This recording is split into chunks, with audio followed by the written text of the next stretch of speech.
السلام علیکم ورحمة الله وبرکاته. بسم الله الرحمن الرحیم.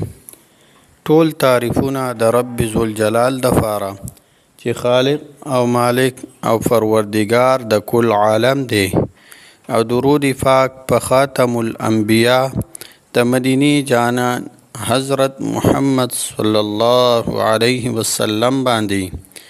امید د رب ذوالجلال نه ساتم چې تاسو به روغ جوړ یئ او په صحت به برابر یئ. الله جل شانه د هر قسم مصیبت، تکلیف، آفت، غم او پریشانی نه په امن کې وساته. الله جل شانه عمر دراز سره د صحت نصیب کا. الله جل شانه د وبایي مرضونو نه په امن کې وساته.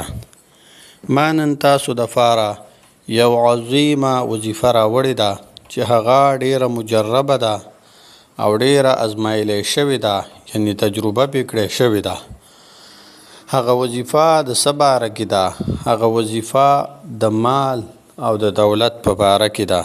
نن سبا هر سړی د دې په تکل کې دی چې مال او دولت په څه طریقه باندې، په څه ذریعه باندې وګټو، او د حلال رزق د ګټلو دپاره او د مال او دولت دپاره دغه وظیفه چې کومه ده دا ډیره مجربه ده. ځکه هغه وظیفه چې سړی وکړي نو الله جل شانه به دته مال او دولت د غیب نه ورکوي. د باندې به ټول عمر کې د مال او دولت په وجه پریشانی را نشي. هغه وظیفه په څه طریقه ده، یعنی ترتیب یې څرنګه دی؟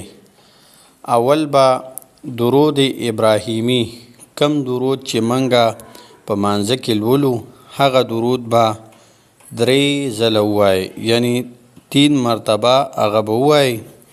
او بیا به د هغې نه پس دا وظیفه، کومه وظیفه ده؟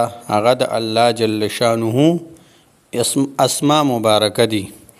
نمبر 1 یا رزاق یا الله، یا رزاق یا الله، یعنی دا به 313 پیری، یعنی 314 کرتی، یعنی 314 ضربه دا وظیفه وکړئ. بیا به د هغې نه پس درود ابراهیمی بیا 3 ځله ووایئ، او بیا به دعا وکړئ. د دعا سره سره به 15 وخته د پابندۍ سره مونځ، او دا دعا به او دا وظیفه به څنګه قبلیږي او اثر به څنګه کوي چې کله د یو انسان چې هغه انسان مسلمان وي، د هغه په خېټه کې په بدن کې څه حرام نه وي پراتو. انشاءالله تعالی د دې وظیفې په برکت سره او د الله جل شانه په فضل و کرم سره به ستاسو په مال او دولت کې به برکت هم راځي، ستاسو مال او دولت په ډیریږي، او ستاسو چې نور څومره مشکلات وي، څه حاجات هم وي، هغه د رزق په حوالې سره وي، یا د دنیا په حوالې سره وي، یا د آخرت په حوالې سره وي، نو هغه به ټول الله جل شانه مشکلات به حل کوي او حاجات به هم پوره کوي. خو په شرط د دې چې 15 وخته به د پابندۍ سره مونځ هم ورسره کوئ، او د حلالو رزق، یعنی د حلال خوراک په بدن کې جسم وي هغه حلال استعمالول پکار دي. نو الله جل شانه به دا دعا هم قبلی او ستاسو په مال او په دولت کې به برکت اچوي. ها، یو خبره پکې دا ده، دا وظیفه به کله کول وي؟ دا به صرف او صرف د شورو په ورځ. ځینې خلک ورته چهارشنبه وایي، ځینې خلک ورته د بود ورځ وایي، او ځینې خلک ورته د شورو ورځ وایي. دا به صرف او صرف د شورو په ورځ کول وي. که سحر هم وکړه د ماښامه پورې به تاسو ته د خپل مال او د دولت پته ولګي.